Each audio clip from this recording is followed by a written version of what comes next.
Heads up, I'm doing the podcast. Hey guys, it's Tim, and this is Pro Wrestling Unlimited. As we are here on the 28th of, what's July? I don't know why I couldn't remember what month it was. July 2020. To talk about some pro wrestling. We got Nick with us. Yes, Nick actually made it this week. Hey, I made it, baby. Nick, what's going on? How have you been? All right, man. You said you got a story to tell. Yeah, I have a story about me getting my ankle absolutely obliterated at a skate park. But before we talk about that, I think we should say hi to everyone here. There's like a shit ton of people here for it being like 2 p.m. on a fucking Tuesday. Derek Bocek's here. It's still Sin Saturday. I thought it's a Tuesday, but I can read. Wayne Montgomery is here as well. Jacob Broxwell. X-Roca28, pretty sure that's it, and everyone's favorite Wayne Montgomery. Only Luna, Jimmy Too Sweet, all the lovely people. Even Sean Cook's here. Can you believe it? Oh, Sean Cook 52. Oh, there's like 49. There's like 51 people behind him that we still need in here. Oh, goodness. How you been, Tim? What's up? What's new? I'm good. You said you had a story from the skate park. Yeah, so I like to skateboard. It's pretty fun. It's nice to get out with my friend and we go smoke and we'll skateboard. And the other day I just felt like going to the skate park. So we went to the skate park in my town. And for those of you that don't know what like a bowl is, think of a swimming pool. And it's that. It's a swimming pool with the opening. You can skate into it, do lots of cool tricks. I don't do tricks because I can't. I'm a little baby man. I'm actually going to pause our stream so I don't have to see myself 150 times moving each way. But I was in one of the bowls, and I was it was like a sharp curve, and I was just trying to like see if I could take it. I couldn't, and I fell. Didn't get hurt there, but I had to get my board out of the bowl. So I was on the ground, and I kicked the board up the side of the bowl so it would just fly up and land on the outside, you know? Except I didn't kick it hard enough. So it went up, and then it came right back down with fucking full force straight into my ankle. Like, directly into it. Ow. And I was, oh my god, Tim, I've never felt anything so fucking painful in my life. After I can try to find the pictures I took at the moment of impact and send them to you on Twitter. I'm on the ground, I'm screaming in pain, I'm like, god damn it. I get up, I scramble out of the bowl, I climb out, I turn around, the fucking kid behind me does a kickflip, misses it, shoots his board right into my fucking ankle! Oh my god! So that's what hurt you, was the kid's kickflip? No, the kid or before. It was before I got hit in the ankle. I got out. I turned around. I immediately got hit in the fucking ankle. Again, gotcha. Again, immediately my ankle Yikes. swelled 3 times the size of my other one. I have not been able to properly walk for like 3 days. Ow. Yeah, don't go to the skate park unless you're a smart person and wear long socks that are fairly thick. So you don't feel the pain of just fucking fast skateboards nailing you in the ankle. Right. I mean, this thing decimated my ankle, home dog. I'm going to send you some pictures right now on Twitter if you want to throw them up. But my ankle was absolutely destroyed. It's my right ankle too, which is my like dominant foot. So when I skateboard, I put all of my weight on that foot so I can push because that foot's on the board. Right. I got to put all my weight. Dog, I had never felt so much pain in my fucking life. It was the worst thing on earth. Oh my goodness. My goodness. Am I okay? I'm not okay. It hurts so much, bro. So this is Nick's ankle currently. Yeah, that was my ankle. That was my ankle, not currently, but that was it at the moment of impact. That was exactly when it happened. Ouch. That's what my fucking ankle looked like. That's not what a human ankle... It's already bruised! It happened 2 seconds ago, and it's already bruised!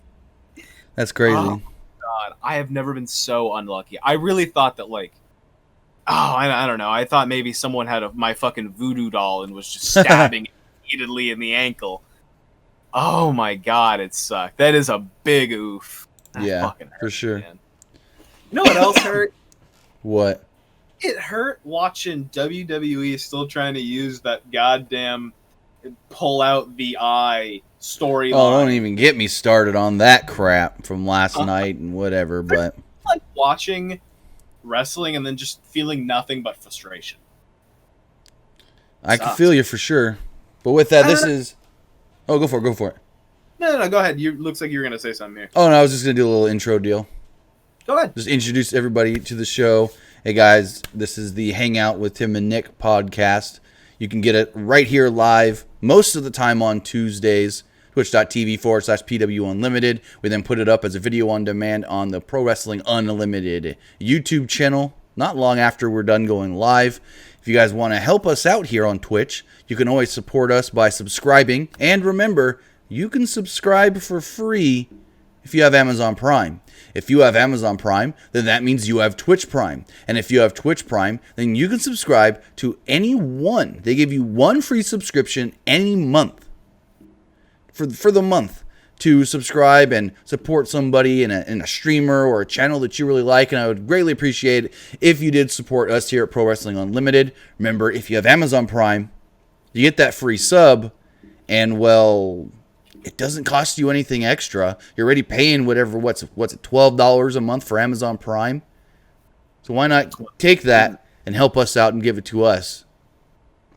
Because, again, it's no extra money. Plus, if you want to, like some people have been so generous with, since we've been, live here on Twitch for the last 3-4 weeks, you can also donate some bits.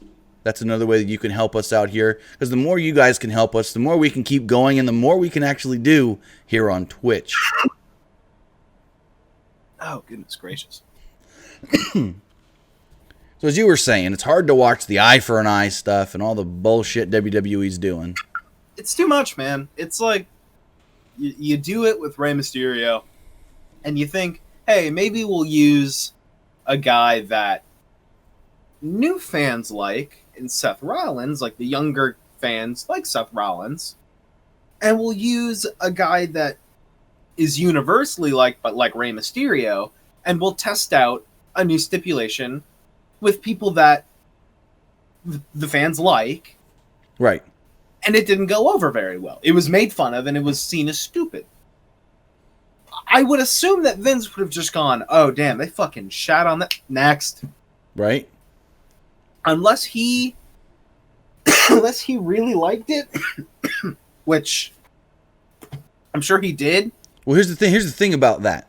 So everything at Extreme Rules, minus the swamp fight, of course, and that eye for an eye match, aired live. The eye for an eye match was filmed earlier in the day because Vince wanted to make sure everything looked good in that match. And in that match, you see, well, we didn't see it, but they filmed it in such where Ray's eye pops out. The fake eye pops out. And Vince himself said, nah, that looks like that's too much to show on TV. We'll just show the eye in his hand afterwards, him holding it. We won't show it actually popping out. But they thought it was still okay. Well, I mean, they couldn't have edited that out. Seth fucking throwing up. Throwing up those wet cornflakes. Ugh. I hate fake though. Are you the kind of person that can look at someone throwing up and be okay, or do you also feel like throwing up? I think 99% of the time I'm fine. Is it because you have kids? No. I think I think honestly, if it's somebody throwing up like a lot at one time, that might get me. That's got me before. It's not going to make me throw up, but it's going to make me go, ooh, you know? But if it's like what Seth did and he kind of just like spit some stuff out of his mouth, that's whatever. Since Saturday, since it's probably oatmeal, that'd be fun. I think it looked a little more yellowish to me, like cornflakes, Frosted Flakes or whatever. But whatever it was, he threw it up. And The interesting thing, though, is they kind of seemingly teased Murphy wanting to not do Seth's dirty work anymore last night on Raw. Yeah, I was really hoping what that was going to lead to was... And it looked like when Murphy was like holding Alistair's head, he kept turning around to see Seth. And I thought maybe he's going to wait for Seth to like turn back around so he could like kick him. I really thought this was just going to be the moment that Murphy like said fuck Seth, but beat the shit out of Alistair too to keep looking strong and shit. I don't know why they do that. Well, here's the thing. I didn't like that they tried to do the eye thing with Aleister Black last night, but I do like the fact that they teased Murphy not wanting to do what Seth told him. Because then we can drag that out till maybe SummerSlam, where Murphy eventually goes, you know what, I'm sick of this guy telling me what to do, and screws him in his SummerSlam match, which I have no clue who Seth's going to face at SummerSlam. Because they have nobody now. Who's it going to be? Fucking Dominic? Ray's recovering from his eye thing. Black's got a broken arm and a busted eye. Who's left? Seth versus Dominic? I mean, I said it last night. I want to see Dominic in a match. I want to finally see them let Dominic actually wrestle, because in the quick little brawls that we've seen, he's been pretty good. You know what would be cool? Maybe, What? Maybe you do Seth and Dominic, right? And Seth is like, yo, I'm going to kick the shit out of this kid. Murphy, take out his fucking eye. And then that's where Murphy's like, yeah, I can't fucking do that, bro.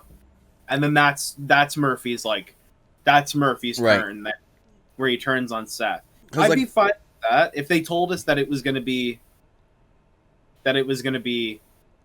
like, if they told me right now that it was going to be Seth and Dominic at SummerSlam, and then Seth injures Dominic, so Buddy turns or some shit, and now it turns into Buddy and Seth, and Dominic can be ringside or interfere. I don't fucking care. But just get, like, I swear to God, if someone gets another eye taken out, I'm just going to fucking kill myself. Right. And I see Warhawk in the chat goes, maybe Seth and Murphy versus Carrillo and Dominic.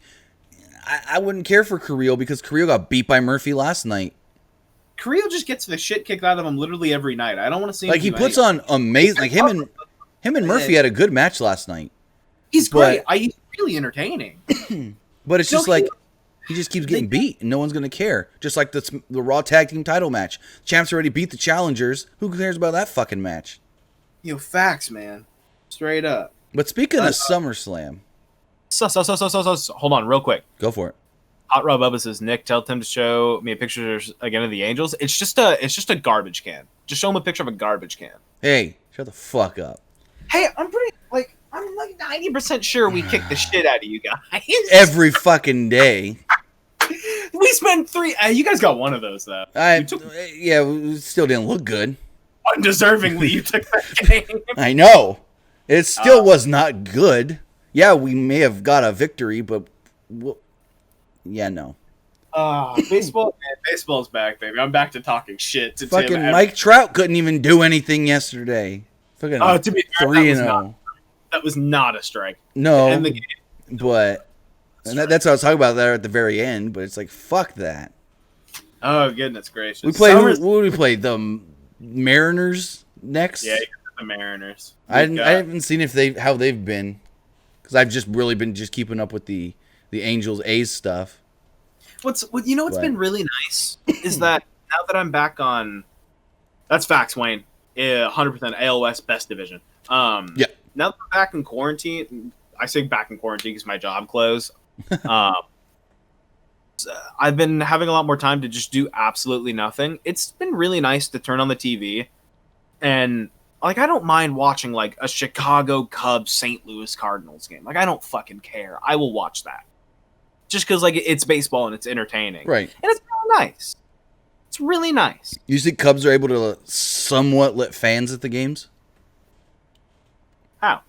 So, you've been to of course you've been to a baseball game. We went together. So, you know how you're in the stadium, and then when you walk out of the actual seating area, there's like the area around the stadium where like the vendors are and stuff.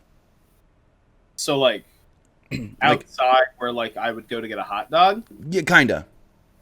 So, okay. Above that is what they call the rooftops at Wrigley Field. And so they're not in the actual stadium itself, but they're right outside where you can still watch the game. They were selling tickets to that for like $300 a pop. Fuck! It's not worth it. It's not worth it. People were there. Fans were sitting there. I bet. For the person that asked where I work in I work retail in a mall, an indoor mall's closed. because I saw the opening day game, and they showed the ones that are along the second to third base line. So you got that hole. You're looking straight from there. And there's nothing blocking your view or anything. How have you been feeling about the no fans and the piped-in crowd noise? How do you feel about it? I mean, I don't mind. It doesn't feel, at least for baseball, it doesn't feel any different. Yo, exactly, bro. It's just like watching NASCAR with no fans, it doesn't feel any different. Because here's the thing with NASCAR, though. The cars are so loud, and then you have commentary on top of that. Most of the time, it's not like in wrestling or even sometimes in baseball where the crowd noise makes a difference to your experience. In NASCAR, you rarely even hear the crowd anyways when you're watching a race. Like, if it was 2015 and Dale Earnhardt Jr. took the lead, that crowd, especially if they were like Daytona, will get loud enough that you'll hear them on TV. But 99% of the time, you rarely hear the crowd during a race anyways.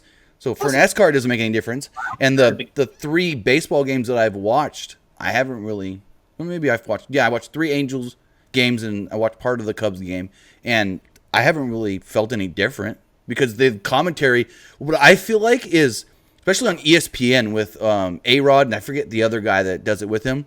Ken Rosenthal? I think so. No. Is it Vasgersian? I don't remember, but... Is it the guy that does the show? Huh? Is it the guy that does the show? It might be. But with them, I feel like they're keeping... There's less gaps in between their talking. And like they know that they got to keep people more entertained and stuff now. And so they're talking a little more, and sometimes they bring in a third guy, and it just, everything's flowing so well that I don't even realize that it's different. You think wrestling would take note of how to do good commentary? But that's different because the fan aspect in wrestling does make a big difference. It's literally the biggest aspect of wrestling.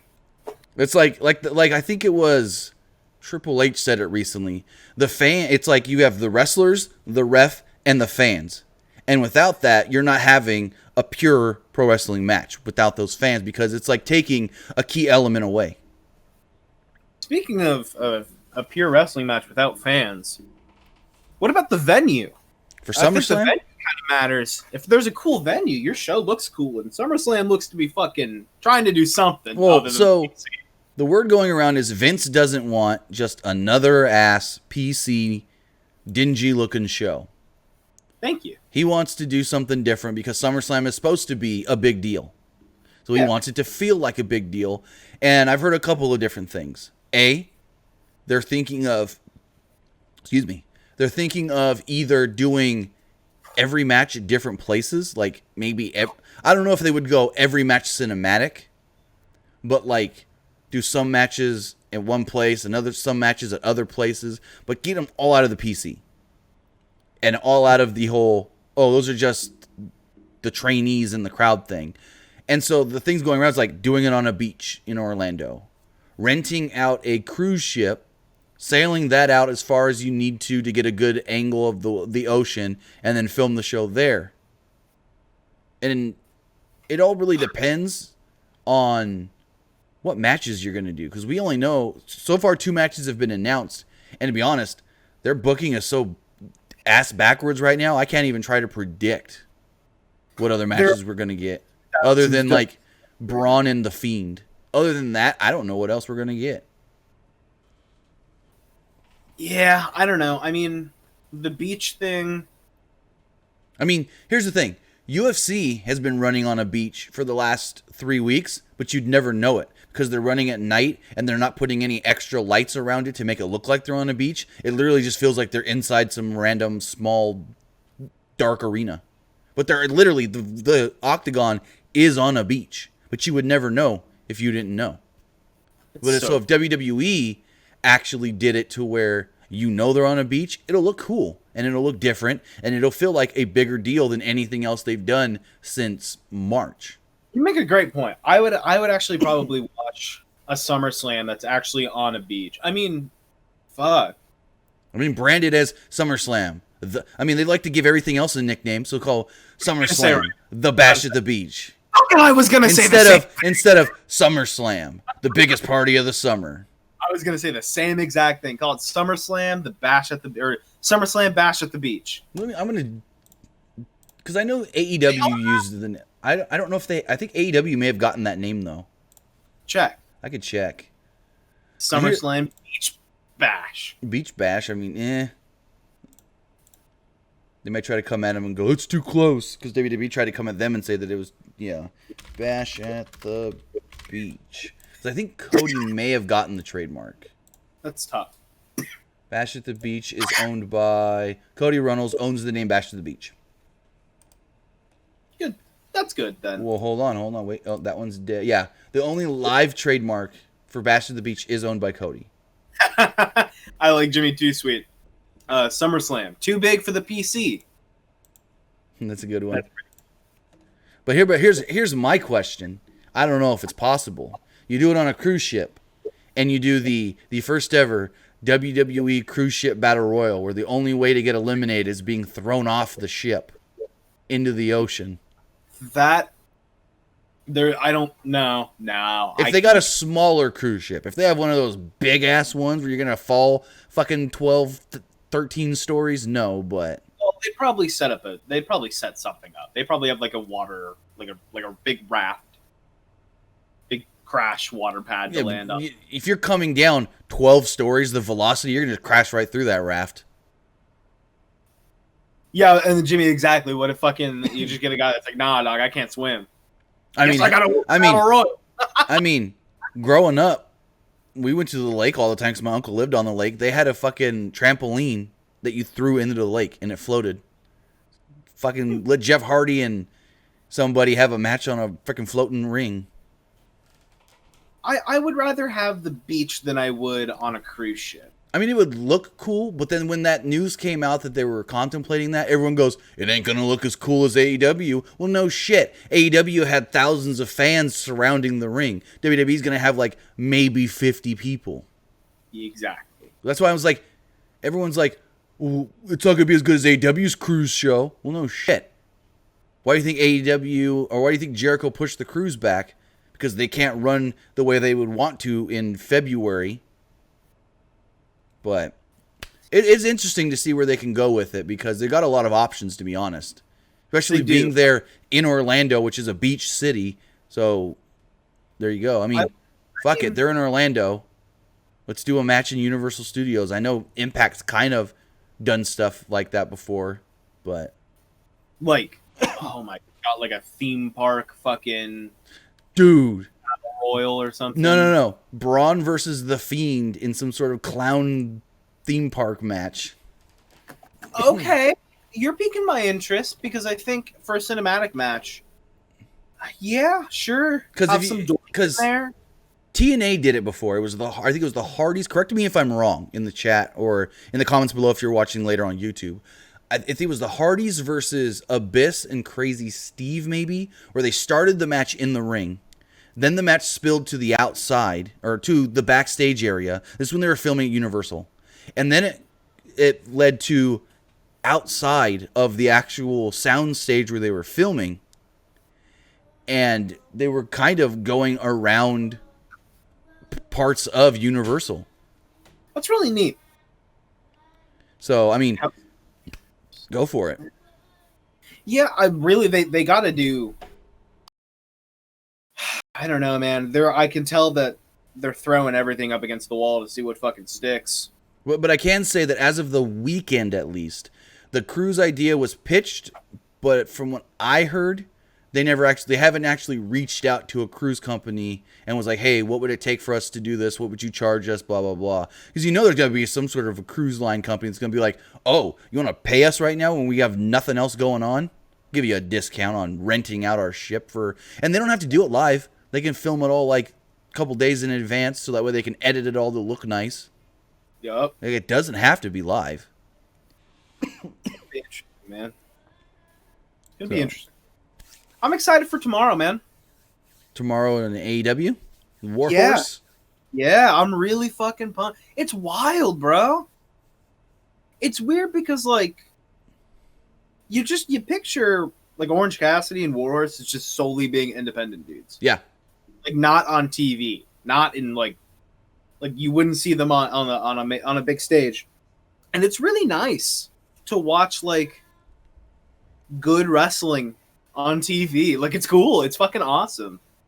I think AEW has it down on lock on how to bring in talent for either a one-off or a couple things, and without signing them and not make it feel like, I don't know, just not make it feel like it's weird. And they do a really good job of highlighting that like independent guys' abilities and skills. I love it. I think Right, and we've seen over the last couple of weeks, we've seen Ricky Starks, who's now signed to the company and possibly aligned with Taz and Cage. I don't know exactly where the plan is with that.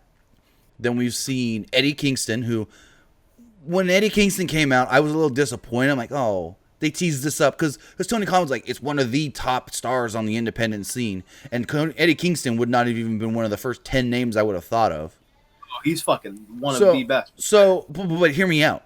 So, at first I was a little disappointed because I'm like, oh, they teased this up to be somebody like way bigger that...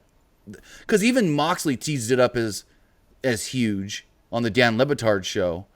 But then when they did the match, I was like, okay, this match was really good, and I enjoyed the match itself.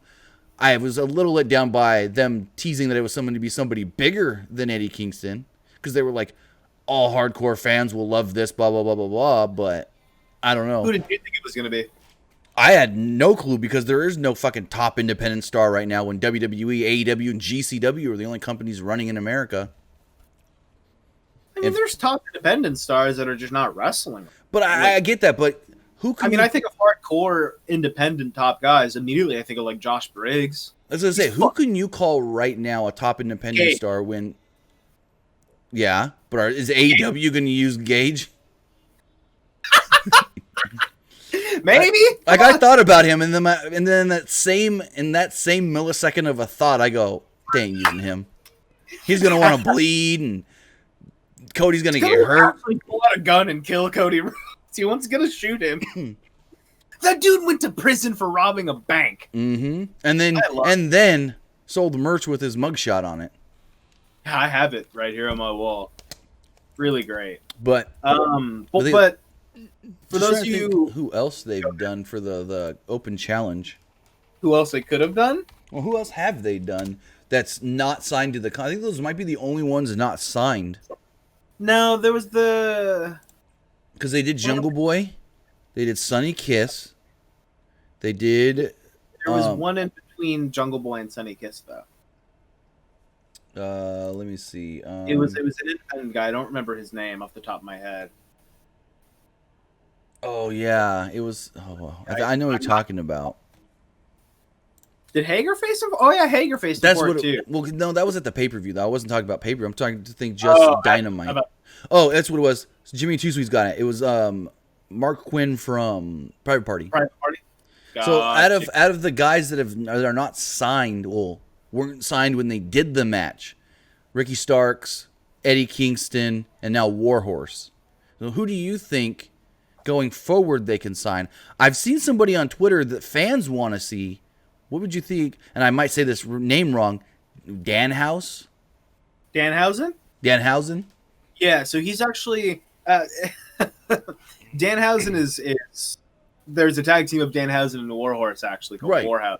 Very adorable. That's why his name's been coming up, because they got Warhorse doing it. For those of you that think you know Danhausen, that name sounds familiar, he was in Ring of Honor. He did some stuff for Ring of Honor, and he was very good. And a lot of people wanted Ring of Honor to sign him. It would be nice to see Danhausen on there. I think he's fucking talented as hell. Again, AEW is a place where, like, characters can go. Characters can go to be creative, and I think a guy like Danhausen would be fucking awesome. He's just like a Simpsons character, basically.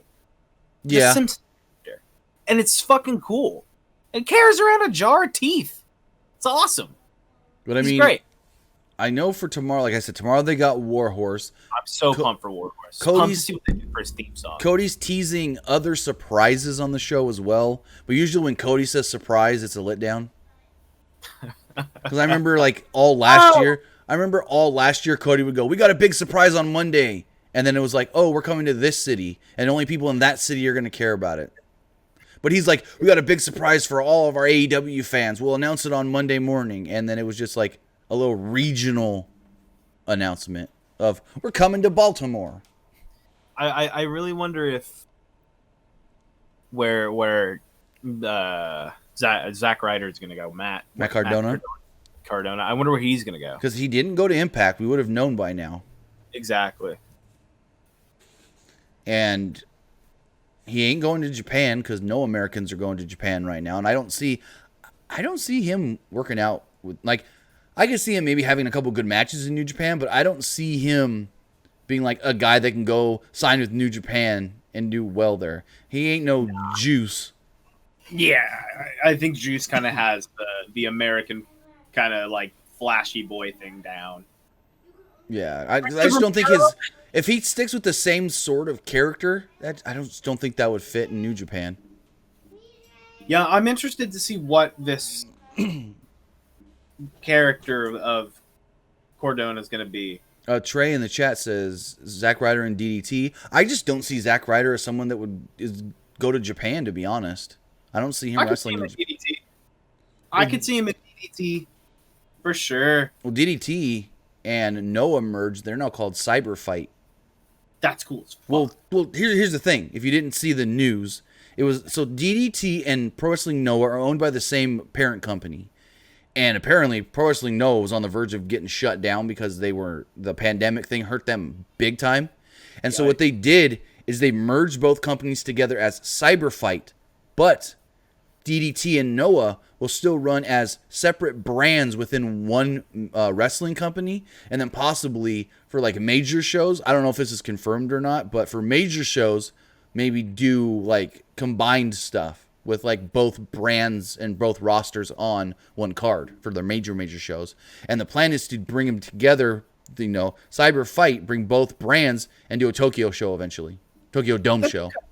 That'd be really cool. That'd be really cool, man. Yeah. That'd be awesome. Because it's cool that if you do that, you've got the serious wrestling of Noah for those kinds of fans, and the cool, wacky, whatever DDT stuff for those kinds of fans, and then you can intertwine and maybe say, hey, I didn't think about watching that. I just saw a DDT match. That was fun. Or, ooh, no, I've never watched Noah, but I love DDT. Oh, that was a really good match. Hell yeah. But if there was anybody else, and I know there's going to be more, Cody ain't going to lose to Warhorse tomorrow. Who else do you think they should bring in for this open challenge if it's somebody not signed to AEW? Josh Briggs, for sure. I think he can do a great... I think he could do... Him and Cody, because especially... Go for it. I was just going to say, I think he can do Lance Archer better than Lance Archer. Really? Like, I think Josh Briggs is a big, strong, but agile big man. Mm-hmm. Like, dude, Josh is fucking huge, and he's a deathmatch guy. Right. So I think he's better in the sense of like in what people want Lance Holt to be, like the big scary fucking he's gonna beat me up. I think Josh Briggs is about 100 times better. I think he would be great to face Cody because again, it's the whole Cody can just get the absolute fucking piss kicked out of him by Josh Briggs for a little bit, and it would that'd be pretty good. I think. Speaking of Lance Archer. On the first episode of Beyond Wrestling's, I think it was the first episode of Beyond Wrestling's Uncharted Territories, they did Josh Briggs versus Lance Archer. So good. Trey is here. He's a great point. Jacob Fatu in AEW. I don't know if it's possible, though, because he just re-signed a new multi-year deal with MLW. I know, and I know what some are going to say. Well, they let Tom Lawler wrestle for New Japan. So maybe they let Jacob Fatu do one match for AEW, but I don't know what their stance is with that. I don't see why they. I don't see why they wouldn't, because then I would also love to see. Well, Court has been in the past, at least. Court has been kind of against his guys getting any kind of like mainstream attention outside of MLW. Kind of like, hey, you're MLW guys. You don't need to go doing good stuff for other companies, and then people not want to see you in MLW and just do the whole "we want you to stay here" kind of thing. You know what I mean?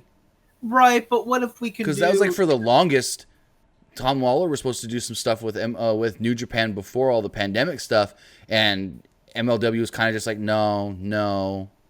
But now that the MLW is not running, they kind of can't tell them, I mean, they can, but at the same time, it's not a good look on them if they say, oh, someone wants to give you some work and pay you. No.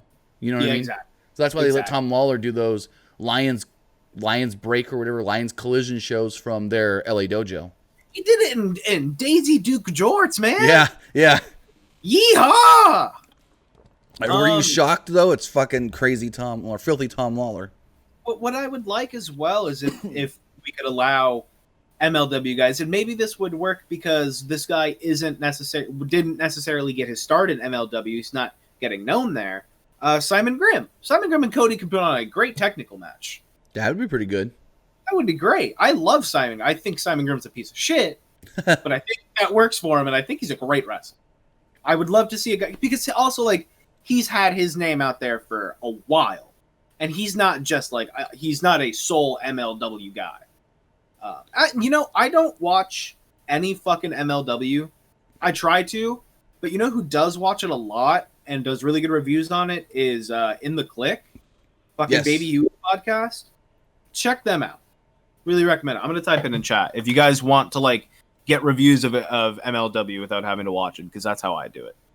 Also, Shroom Groom says Rush or Jay Lethal. Ain't gonna happen. They're signed to ROH, and ROH ain't working with AEW. Fucking who cares about Ring of Honor? I mean, light it on fire down the hill. When Marty Scurll tried to do something and he tried to get them a working relationship when he took over booking, and nothing came of it. And if that didn't happen, then nothing's gonna happen. Oh, I'm gonna shut my cell phone. Because Marty Scurll wanted to work for with AEW, he was booking ROH. So he pitched, hey, why don't our companies work together? Maybe not run a show together or something, but let's trade talent maybe once or twice. And, all those guys that came from ROH, the elite guys were like, no, we don't want to do it. Exactly. And I mean, I'm not going to say it here, but I've heard some stuff of those elite guys. They think it's all about them and nobody else in the world of wrestling right now. Really? If it ain't AEW, they think it's bullshit. It's crap. It's no good. I'm going to say right now, that's Cody's mindset right now. He thinks that no one can do better than him as far as putting on a show. He thinks he's the best in the world. That's what I was told. That's what I was told. Cody right now I was told that Cody's got I'm just going to say it. Cody's got an ego and thinks that he can book better than anybody. When you think about it, though, in the end, it's Tony Khan making the final decision, though, in that company. Here's the thing. Does AEW put on the best pay-per-views? Think of all the major TV wrestling. I mean, they put on good shows. Do they put on the best out of all of them? I mean, not better. I don't know if you could say they're better than New Japan. Well, let's count only North American promotions that are on RTVs. Well, then maybe. Excessively. Maybe. Because I do think that New Japan probably puts on far more spectacles, but we also don't have, we can't watch, a weekly Japan thing like we can with TV here that leads to pay. Right. So, counting only, the North American or just American promotions. I mean, maybe. But here's the thing. It's not Cody making all the calls. I know Tony it's not Khan. Cody, but you've got to think Cody has. He's got influence for sure. But I'm sure Tony Khan. When they had to move everything, when they had to move everything to QT Marshall's gym in Georgia for a month, Tony Khan has done interviews about that, stating that he wrote 4 weeks of TV by himself in 2 hours, hour or something like that. He booked the whole month in advance or whatever, as well as he could. By himself, he said. He's like, I booked all those shows, did it all in an hour or two. That's wild, man. I don't know. I do think AEW has the better weekly product over anything that's on TV now. I think they definitely have the better weekly product. It's just more entertaining. Now, here's my question to you, though. Go ahead. Is that because... I'm going to pose a couple things. A, we're gonna compare them to WWE. I know people hate the comparing AEW to WWE, but it's all that's really running right now. Exactly. You don't got ROH. I mean, Impact, yeah, but I mean, Impact's their shows have been really good recently. I've been enjoying it. Like Impact's just had really good shows. But do you think AWA maybe has a better roster than WWE right now? Or that's why maybe their shows are a little better. B. Well, hold on. Let me. I have 3 points here. B. Their wrestlers are, what's the word I'm looking for? Given more freedom as far as what they can do in their own matches and with their own promos. Okay. And I had a third one and I fucking forgot it. So, do they have a better roster? Is it that their roster is given more freedoms? I had another one, but we'll go with those two. And I think that could be the thing, is some people may think that AEW shows are a little better than WWE because it's not like, okay, we know how these wrestlers like to wrestle, but then they get into a WWE ring and then they're told you can only do this, this, and this in your match, and I'm going to lay it out for you. But when you go to AEW, they tell the wrestlers to set up your matches, let us know what the finish is so we know, how to film it. Well, I think that I think the only point you need about why AEW is better is because I just think they know how to book competent wrestling with wrestlers doing what they know how to do. Sure, I'll be biased toward AEW because I love that they have Warhorse. I love the fuck out of Orange Cassidy. I love all the silly shit that makes me gush over it. So I really like it. But there's people in WWE that I always love. I love Aleister Black. Hate what the fuck they're doing with him. Really, really enjoyed Ricochet and Cedric Alexander. I really hope they get a tag title run. Doubt that they will. Both brands have people that I really like, but it's who is using the people that I like well and who's using people that I don't know that I can then start to enjoy. Because I've learned to enjoy a lot of new wrestlers because of AEW. And I don't think with WWE, there's just not a single person on that roster that I can get excited about anymore. If I see there's no more this is my dream WWE match. I don't give a shit. I've seen everything 15 times over. I don't need to see it anymore. I don't give a shit. Do something new. And I'm sure it's because AEW is only a fucking year old that everything feels cool because it's cool, here's all these people that we've never been able to see before. Right. That are popular on the independent scene, that get a chance to be on fucking national TV. That's fucking awesome. And they're doing a really good job. And they're making them look like legitimate stars within the wrestling business and not fucking I'm here to lose to Cody Rhodes tonight. And then it just feels like with the WWE, you're watching the same. My grandmother has watched the same soap opera called Days of Our Lives for well over 21 years. My fucking name is based off a character in that show along with my brother. And every episode to me looks the exact just some wild, stupid bullshit. It's the exact same. And that's what WWE feels like. And it's so fucking boring. But I still watch it. Why? Why do I do this to myself?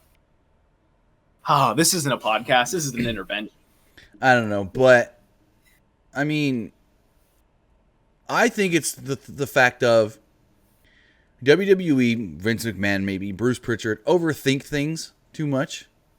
They're still thinking of what kind of stuff might have worked back in the late 90s when we were on top, and then they're still booking that same way. Back in the day, if you would have done the finish to the Raw title match or the Raw Women's title match last night in 99, that would have just got more heat. That would have just got more heat and made Sasha Banks and Bayley bigger heels. Nowadays in 2020, it's, well, what the fuck was that shit? That doesn't make them bigger heels. It makes the company look dumb for not giving us an actual finish after they already didn't give us a real finish at the pay-per-view. 2 times in a row. 2 times Sasha and Asuka wrestled phenomenal matches. Fucking great wrestling matches. And then they go, oh my god, ladies, you did so great. That was so great. Fuck it up now. Ruin it. Shit on it. God damn it. It's so fun. And it's just this kind of stuff could have worked with the fan base they had in the late 90s, because it would have just made them bigger heels for screwing over Asuka. But the fans nowadays don't think the same way. They don't have the same mentality. You know what I mean? So, beating a dead horse here, though. And I hate, like, I talk shit about this argument all the time because, like, who gives a shit who's better? Just watch whatever the fuck you want to watch. I don't give a fuck. I don't know. I just like talking about it. I think it's interesting to see. I genuinely find it interesting to see how people can defend WWE as a good product. So I don't think there's not. Well, here's the thing. I'm not gonna defend them as a good product. They have wrestlers that we know are capable of putting on really good matches. Yup. And I'm not going to take that away from a lot of their wrestlers. But in the end, it's the people in charge that are saying, here's how we want the matches to end. And then it's kind of like they're booking for themselves what they think is good, not what they think the fans are thinking is good. Exactly. Yeah, like you said, it's just beating a fucking dead horse, dude. But since Saturday says she had to save her friend, don't blame her. It's also fake. Well, here's the thing. It's 2 times. When she got, what would have 3 more seconds really would have been? She had Sasha literally completely knocked out. What would have 3 more seconds been to pin her and then go help Asuka or Kairi? I got a question. No different. Basically, it was Asuka saying, the title's inferior to my friend, and I get that in some regards. But it's just like, now what? Stephanie's going to come back again and say, Sasha Bailey, what was that bullshit? Asuka's going to get another shot. This time, no count out, no disqualification, blah, blah, blah, blah. I don't know. So, I got a question. Who the fuck is Bailey going to face at SummerSlam? I don't know. She's got to put her title. She's defending her title Friday. She's defending her title against Nikki Cross on Friday. Another Extreme Rules. What's the word I'm looking for? Rematch. Watch her just drop it. Watch her just drop it. You're not the first person to tell me or ask me what if Bailey loses on Friday and then she does a thing with Asuka and Sasha at the pay-per-view.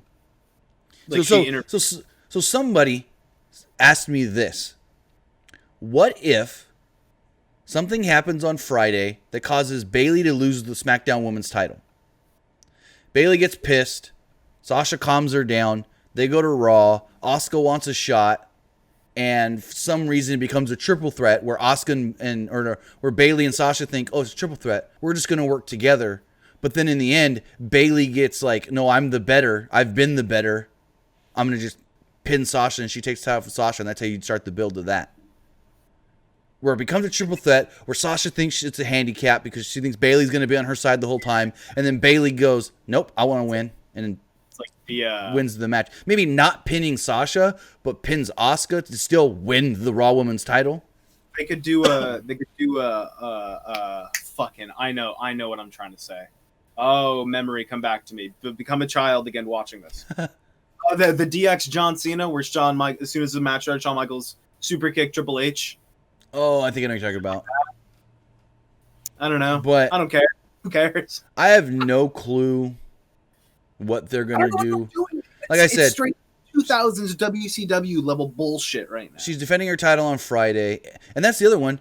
AJ's also defending his title on Friday. Who does he defend against at SummerSlam? Matt Riddle again? Matt Riddle's doing something with Corbin now. I mean, we've got 4 more episodes of SmackDown before SummerSlam. Maybe 5. Let's see. 1, 2, 3, 4. 4 episodes of SmackDown before SummerSlam. So you can do a quick Corbin-Riddle feud. Riddle beats Corbin and then says, I want another shot at AJ. And then there's your SummerSlam match, AJ versus Riddle. Even though they just did it for the title like a week and a half, 2 weeks ago. Big E would be a good one because they're pushing that Big E's going to be a big singles guy for a little bit. Actually, that was what you told. We talked about that on Twitter DM. Yeah. When you told me that Kofi was out. I was like, no, it'd be a great time for Big E and AJ. They could, oh my fucking God. That'd be great. So good. Especially you've got there's a match I didn't know I wanted. You've got the power of Big E versus the speed and the agility of AJ, but at the same time, Big E ain't afraid to get a little crazy as well and dive through them ropes and almost break his neck. Get a little crazy. Yeah, he does not give a fuck about his own neck. He does not care. So, Tim, do you want to wrap this fucking thing up? That's what I was thinking. That's what I was thinking. I'm a little hungry. I think we've talked enough as far as, I mean, what are we going to keep saying that they've screwed up Asuka Sasha and they're going to screw it up again at SummerSlam?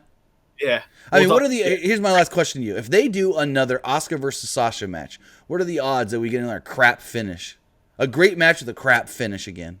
If you're asking me this right now, I'm going to guess like there's like a 70% chance. That's what I would think. I was thinking right around that same 60, 70%.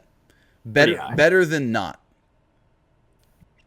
But with that, guys, I want to say thank you for joining us here today in the middle of a Tuesday to talk some pro wrestling, hanging out with me and Nick. That's how my Nana said it. Huh? That's how my Nana said it. Wrestling. Yeah. Weird. Hell, my grandpa, who I don't want to say got me into wrestling, but because of him was the first time I saw wrestling. My mom's family all came from Italy. Like, my mom was born in Italy. And so my grandpa's got like a thick Italian accent. A lot of times said things wrong. And so it was just funny watching him watch wrestling. And like when he would be watching, like John Cena would come up, he would call him John Skina. Good name. Or Rey Mysterio to him was Rey Mosquito. Good name. And there was one other one he was called Chris Jericho, Chris Jericho. He'd add a J or a D in there for some reason, Jericho. But it was because his accent and, being from Italy. Yeah. But with that, you can follow us basically everywhere. You can follow us on Facebook, facebook.com/Pro Wrestling ULTD. Follow us on Instagram by searching for Pro Wrestling Unlimited. Follow us on Twitter at PWUnlimited. Of course, follow us on our YouTube channel, youtube.com/Pro Wrestling Unlimited. You can follow me on Twitter at PWUnlimited, twitch.tv/TimmyBuddy for both of those. Nick, where can we find you? You can find me doing the Macarena in your dreams. No, you can find me on Twitter, ArmWeek21, Twitch, ArmWeek. Yeah, that's it. That's all I really got. I'm tired and I'm stoned. With that, guys, thank you. Let me know. So here's what I got a question for you guys. I'm going to put up a post on our Twitter as soon as we're done here. And I'll put it in the community tab on our YouTube. What did you think of this midday stream for me and Nick? I want to know what you guys thought about it. Go over to our Twitter at PWUnlimited. Go over to our YouTube channel and hit the community tab. We're going to put the question there. And I want you guys to comment what you guys thought of just doing a stream in the mid-afternoon opposed to doing it closer to nighttime like we normally do. I just want to get your guys' thoughts on it. Maybe we'll do more like at this time, because looking at everything right now, we really didn't have... Honestly, if we would have done this at 6 or 7 like we normally do, probably would have had the same amount of viewers, if not maybe like 5 more. So with that, guys, I want to know your thoughts on us doing more of these mid-afternoon streams here on Twitch, twitch.tv/PWUnlimited. And with that, Nick, send us off. Call your mom. She probably misses you. Bye, folks.